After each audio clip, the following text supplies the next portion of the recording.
welcome back to another episode of Well-Lit Path. In Psalm 31, David's plagued by betrayal, yet somehow he still manages to give God the glory in it. First, how was your week? Thanksgiving is behind us, and as we look forward to the Christmas season, my favorite season, seasons are how we mark our time here on earth. And in reading the psalm this week, as I look back at the seasons in my life, I do have to say that I'm kind of preferring the one that I'm in now. But I have to remember that I wouldn't be the same without the seasons behind me. I wouldn't have grown in the Lord, and He wouldn't have been able to grow my faith in Him without the seasons of my past. As we continue through the Psalms, we see David in many seasons. Sometimes he's up, sometimes he's down. One thing, though, that stays consistent is his desire to talk to God about wherever he's at. And as I look, I think sometimes the one detriment to the season that I find myself in is that I feel like I have less reasons to call on Him in need. Yet, I need His proximity. I need His word. I need Him every hour. And while my needs have become much less physical needs, my spiritual needs continue to grow as He draws me closer and closer to Him. I don't think I'm alone when I say that with age and the maturity that God fosters in us, we constantly feel the need to know Him more and to know more of Him. And here, this is really where our studies together have been so beneficial for me. And this psalm is no exception. Psalm 31, beginning in verse 1, "In Thee, O Lord, do I put my trust. Let me never be ashamed. Deliver me in Thy righteousness. Bow down Thine ear to me. Deliver me speedily. Be Thou my strong rock, for an house of defense to save me. For Thou art my rock and my fortress. Therefore, for Thy name's sake, lead me and guide me. Pull me out of the net that they've laid privily for me, for Thou art my strength. Into Thine hand I commit my spirit. Thou hast redeemed me, O Lord God of truth. I have hated them that regard lying vanities, but I trust in the Lord. I will be glad and rejoice in Thy mercy, for Thou hast considered my trouble. Thou hast known my soul in adversities, and hast not shut me up into the hand of the enemy. Thou hast set my feet in a large room. Have mercy upon me, O Lord, for I am in trouble. Mine eye is consumed with grief, yea, my soul and my belly. For my life is spent with grief, and my years with sighing. My strength faileth because of mine iniquity, and my bones are consumed. I was a reproach among all mine enemies, but especially among my neighbors, and a fear to mine acquaintance. They that did see me without fled from me. I am forgotten as a dead man out of mind. I am like a broken vessel. For I have heard the slander of many. Fear was on every side. While they took counsel together against me, they devised to take away my life. But I trusted in Thee, O Lord. I said, Thou art my God. My times are in Thy hand. Deliver me from the hand of mine enemies and from them that persecute me. Make Thy face to shine upon Thy servant. Save me for Thy mercy's sake. Let me not be ashamed, O Lord, for I have called upon Thee. Let the wicked be ashamed, and let them be silent in the grave. And let the lying lips be put to silence. which speak grievous things proudly and contemptuously against the righteous. Oh, how great is thy goodness, which thou hast laid up for them that fear thee, which thou hast wrought for them that trust in thee before the sons of men. Thou shalt hide them in secret of thy presence from the pride of man. Thou shalt keep them secretly in a pavilion from the strife of tongues. Blessed be the Lord, for he hath showed me his marvelous kindness in a strong city. For I said in my haste, I'm cut off from before thine eyes. Nevertheless, thou heardest the voice of my supplications when I cried unto thee. Oh, love the Lord, all ye his saints. For the Lord preserveth the faithful, and plentifully rewardeth the proud doer. Be of good courage, and he shall strengthen your heart, all ye that hope in the Lord. Once again, in this psalm, David writes here during the time of rebellion in his kingdom when his own son has turned against him and pursues him. His trusted friend and advisor, Ahithophel, has joined the cause of the enemy. Absalom had manipulated the entire kingdom and turned them against David so that he had very few allies left. David fled his own city to escape the evil of his son. And what we learn in this psalm is that people can disappoint. We have great expectations from those around us. That those around us will treat others fairly, that they'll abide by the laws of the land, and entire towns in this country still leave their doors unlocked at night because of the trust they put in their community. But then the outsider steps in. And sometimes they're merely an outsider by name because they can still be one of the community. They've made themselves an outsider by acting outside of the community trust. And all of a sudden, the unlocked door becomes an invitation. Well, I'll just go in and take one thing I know they have that I don't have. And so the trust of the unlocked door is broken and the injured party's been wronged because of their faith in the basic decency of humanity. But maybe we're talking a little too much in the hypothetical. Let's bring it a little closer to home and maybe a little less sinister.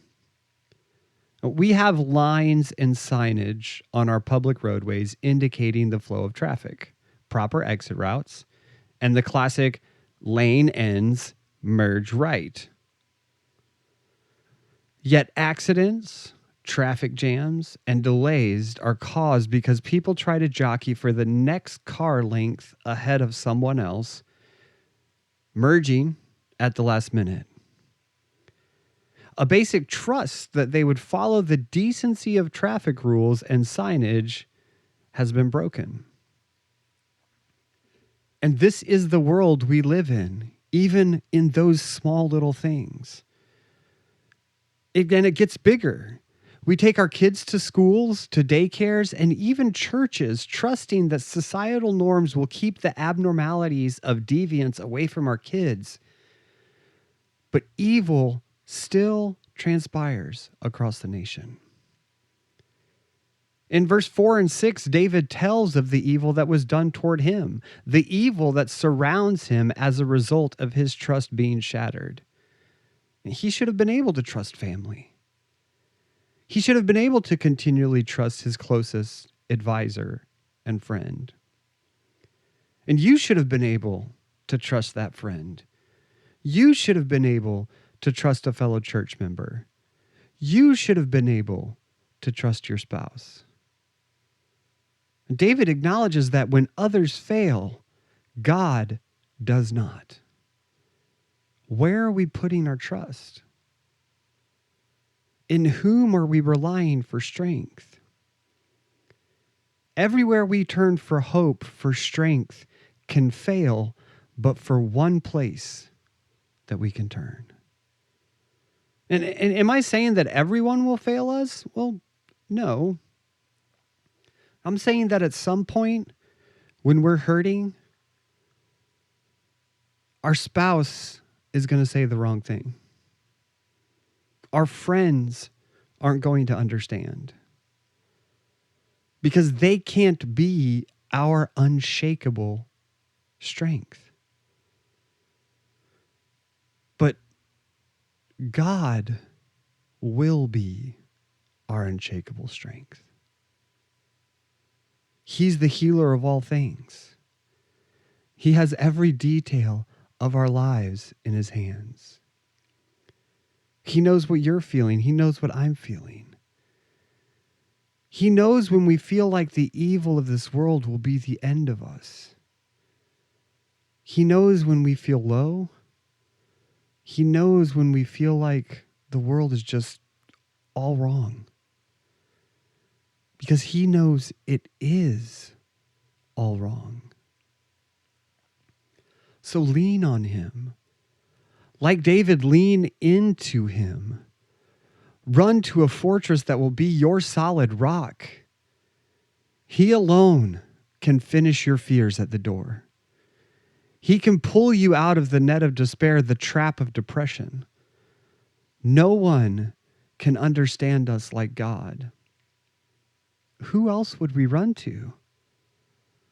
And like David, we should run to him first when evil rises against us, whether it be the people, a situation, or a feeling that we're struggling with. He should be the first one we cry to. And from the protection of his forest, we can then let others in, because they'll only be the ones that he allows in. And they'll come to us with sound counsel, with uplifting words. And do we commit our entire being, our feelings, our struggles, our anxiety? Do we commit our spirit to him? Because he alone has truth. He'll lay it out just like it is, but he'll also mend the broken that's caused by the world as only he can.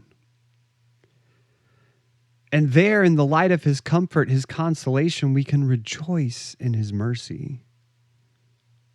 How good he is to us, to understand our fears. And yet, in knowing those things, he passes no judgment on us. He simply loves us. He takes us in. He restores our soul. He pulled us out of the trouble. And even if we're still in the land of trouble, yet we've run to him as our fortress, we're protected even there in the trouble. He's seen us when we needed help, and he's run to our help. And nothing can change the way that he loves us. The way he loved us in eternity past is the same love he feels for us now, and the same love he'll feel for us in eternity to come. He withholds from us the bad we deserve as sinners and gives us mercy and mercy and mercy again. He has set us up in a place of liberty, liberty to call on him, to lean on him, to be captured by him and his mercy in his fortress, safe from the harms around us. Yes, the world is evil, but God is a good Father, and we can run to him always for his strength, to be flooded with his righteousness. But we have to run to him. In the next section of verses, David says he's been caused pain by these that would do him evil. And while the evil didn't touch him, he still felt the repercussions. He still felt the effects of the evil that sought after him. In this sin-cursed world, we will be touched by the pain, by the consequences of evil actions. And David details how he felt. He cries to God and says, "This is how I felt, even though I know it wasn't true. This is why I ran to you, my rock, my strength." Lord, I can't rely on the mercy of anyone else. Their mercy is fickle. Their mercy is conditional. But God's mercy is perfect. God's mercy doesn't waver. See, it's not conditional on how we come to him or when we come to him. It's merely that we come to him. And really, it's when we come to him that we see that his mercy has just been over us the entire time. Do we look at what's around us and get anxious? Are we troubled by what we see? Does it cause us despair and grief? It's easy to look at where the world is headed today and begin to worry, to be extremely concerned. And I know I do. I look at the world and I begin to worry about the world my kids are going to have to live in, and they're both grown already. I worry about the world my grandson and in the future my other grandkids will have to grow up in. And it scares me sometimes. And while we don't suffer serious life-altering persecution today, I ask sometimes, well, when will we get there? Are we a couple of generations out? A single generation? And while God can keep those that believe in him, I worry that the world may catch more and more of those that I love as the pull and the confusion that the world offers continues to grow. And so, like David, sometimes my eyes are consumed with grief. There have been times where I get so worked up about it that it makes me uneasy. It makes my stomach churn. And maybe as you listen to this, you think to yourself, yeah, I've been there. I'm there every day. And maybe your life is saddened. You worry about what may happen tomorrow. And maybe like David, like me, you think to yourself, well, have I contributed somehow to the way the world is? Or could I have witnessed more? Can I be more effective for the gospel? Well, I'd have to say maybe to the first and yes to the last two. When we're silent in the face of immoral or amoral acts, when we don't stand up and speak for our faith, when we don't ensure that we're constructively vocal in our community, our lack of involvement may be a contributor to the moral attrition of our society. I think when you look at the last 60 years or so, we've so tried to prepare for Christ's return, believing in a falling away before it actually happens, that maybe we have been contributors to some people turning away from godly values. Maybe. Or maybe the world is just evil and sin is powerful. Satan spent a millennia perfecting the temptations we fall into as a society, as individuals. And while Satan cannot even begin to touch the magnitude of God's power and knowledge, he's far beyond us in both of those categories. He's a master at deception, and he can lead humanity into listening to pride rather than truth. As for can we witness more and can we be more effective for the gospel, the answer to that is always yes. When we don't share, is that not an offense to all of our neighbors and friends who don't know Christ? Are we the type of Christian who focuses on the things in our lives that we can't, that everyone knows us has no desire for what we have because our faith seems to be an quote unquote, I can't kind of faith? What does our testimony look like? When we look at what David was going through, he was saying that everyone was against him because of how faithful he was. Man, if we could have a faith like that, To say, Lord, everyone has left me because of how much I love you. My strength failed because I'm a sinner, but your strength has never failed me. And David was low. He felt like everyone had turned against him, and because of Absalom, many had. The nation, in fact, as a majority, had turned with Absalom against him. And we just shake our heads and we have to realize fickle, fickle, fickle. Maybe friends you have no longer want to be your friends since you've come to know Christ. Maybe people you know think you've changed, but not for the better because of how you don't do the things that they do anymore. Maybe they're saying things that aren't true. The words from their lips, the text messages to all of your other friends. Well, don't tell Tom anything anymore. Don't share any of your troubles with him. He'll just try to tell you you need Jesus. I would hope that that would be true. But what if they're all lies? Well, Tom acts like he's changed, like he's got a new lease on life, but I know the real Tom. He'll be back doing what he used to do in no time. He can't keep this up for long. Or what if it's sometimes what can be the most hurtful? It's good to see Tom back in church. I just hope it lasts this time. David's answer was, I just trusted in you, Lord. When others cause us pain, when others talk about us behind our backs, when we can trust no one, when no one shows any mercy, when everyone wants to be harsh and point out all of the bad things about our lives, when they lie about us, when they set us up to fail,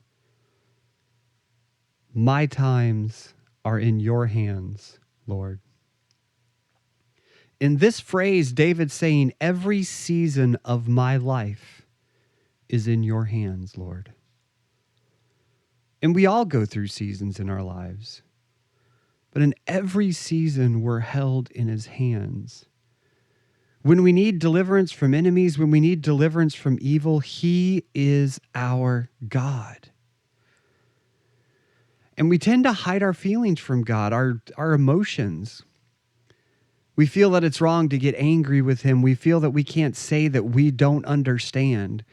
We don't tell him when we're hurting. He knows the seasons of our lives. Cry to God in your anger. Why is this happening right now? What happened to all the good things in your plans for me? Now, be careful not to test God, but be honest. In our honesty, maybe he can show the reason for whatever season you're in. Call to him in your confusion. God, I don't know why this would happen now. What's your time in here? Because I'm just confused. Or God, why would you take this person from me now? God, why is this person not who I thought they were? God, why don't we have kids yet? God, why am I not married yet? He knows our seasons. And we may think that we're in one season, but we're actually in a season of patience, a season of leaning on God. Maybe we're in a season where he's building our faith. God knows the season we're in, even if we don't. And great is his faithfulness when we're hurting. Take it to him. He's the answer. In the dark of our hurt, he's the light that breaks through the darkness. It's his face that cuts through, and he comes to us for his mercy's sake. In this world, we're going to have pain. In this world, we will be hurt by others. And when we feel the pain of this present world, it is God who can give us mercy, and God alone. And his perfect mercy beyond any of our understanding. Because of that, we can come to him without shame. We may not understand, but there's no shame in our anger, no shame in our confusion. There's no shame in our hurt. And as the world lies to us telling that, hey, Our God has failed us. Where's the crutch that we like to lean on so often now? Lift your head. He will put lying lips silent. God will have the glory in the situation in every season. And then get ready. Because for every cry of desperation, God has prepared our hearts and our lips for praise. And how good is our God? He's better than anything we deserve, better than anything we've seen. Look, for all the goodness we've seen him do here on earth, all of the things we've seen him accomplish, all of the things he's overcome on our behalf, we have yet to see the fullness of the glory of his power. How many pits of despair has he lifted us out of?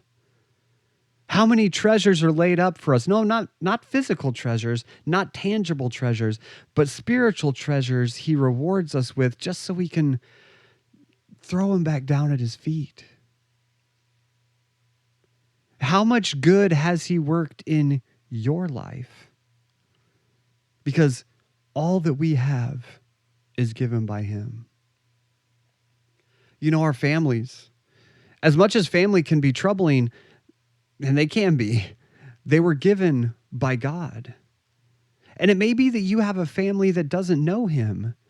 God has given your family to you as a mission field. Thank him for the opportunity. Isn't he good to put you as a witness in their lives? And if your family does know him, isn't he good? Good to give us the sweet fellowship that only comes with Christian brothers and sisters. And our kids, how much he's entrusted us with. What a blessing it is for us to be entrusted as his steward to impart his word to our children. And what about your job?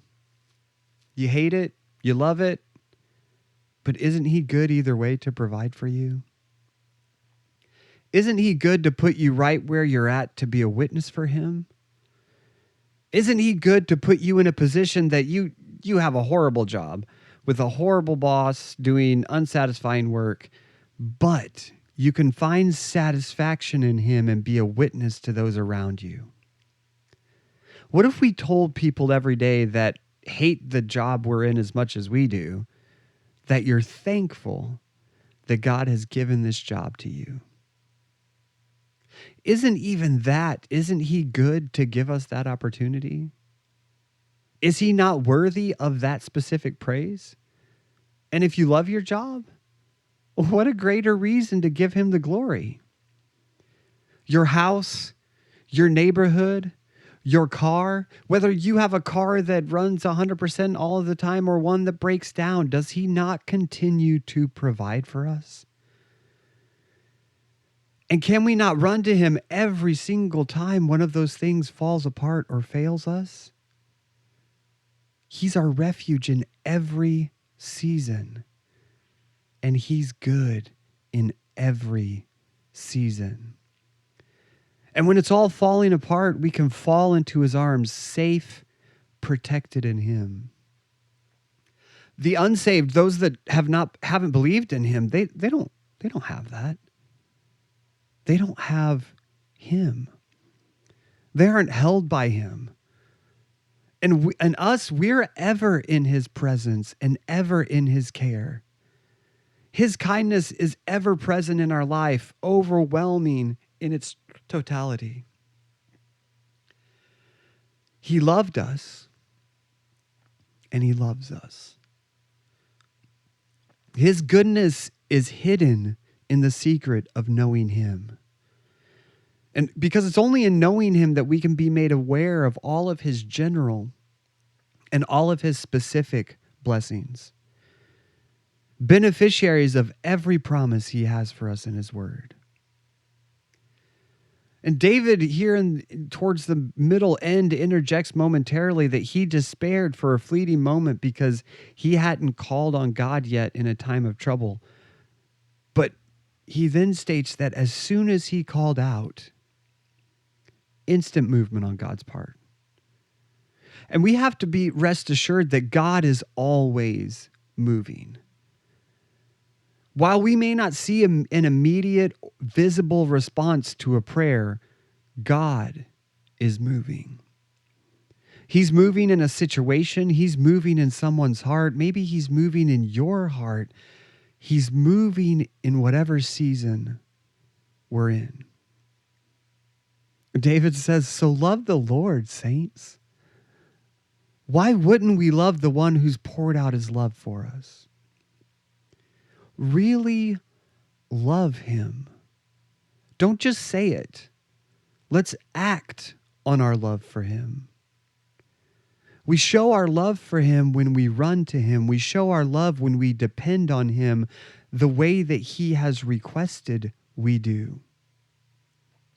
You know, God isn't insulted when we ask him for help. God's not bothered when we ask him for his will in our lives. God's not impatient when we spend hours with him in prayer.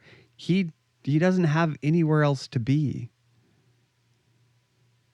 Let go of the doubts that cause you to question and make you think that you don't want to bother him with your situation when what you feel is an evil has popped up in your life. God is not slack concerning his promise to usward. He wants to be there. He wants to be the one we call on. He cares for, he preserves the faithful. He will keep us. He rewards those that come before him boldly. He wants our broken prayers, our prayers of praise. He wants our prayers of anguish. He wants our prayers of worship. He wants to know when we feel like we've been wrong. He wants to know when we're frustrated. He wants to know when we feel overwhelmed by his love. He wants to know when we just can't fathom his mercy. He wants to know when we can't comprehend his grace. And I know we think about it. I'm sure we do. Sometimes sitting and trying to fathom how much he loves us, how much he's shown us mercy, how his grace is just ever expanding in our minds. But do we talk to him about it? You know, some of the most earth-shattering prayers I've ever heard, Holy Spirit-filled, standing in God's presence, feeling prayers, are prayers where the person that's praying is just overwhelmed by the mighty, gracious, merciful love that God has for us. Love him back. And when we triumph, when our season is bright, when God is moving, be sure to give him the glory. When we're low, when the season is dark and cold, cry to him. Be delivered by him. Rest in his fortress and be strengthened by him. We have to let go of our own strength. We were created to rely on him. It was never intended that we be strong enough to do any of this on our own. In him, we have hope. Hope that we can endure in his strength. A sure hope that he's with us in every moment, in every season. And regardless of the evil surrounding us, even when the evil itself doesn't disappear from our situation, when we call on him, we can be hid in him, our fortress, within the situation. David says, he shall strengthen your heart, all you that hope in the Lord. And as we think about it, in light of that truth, how can it be anything but well with our souls? Hey, thanks with walking with me for a little while as we read the word together. Won't you join me again next week? And we'll walk just a little further. If you like the podcast, go ahead and hit that follow button. If you have any questions about salvation or general podcast questions, reach out to us via email at podcast@lakeworthbaptist.org. Go ahead and follow us on Instagram and Facebook by looking for LWBC_publications.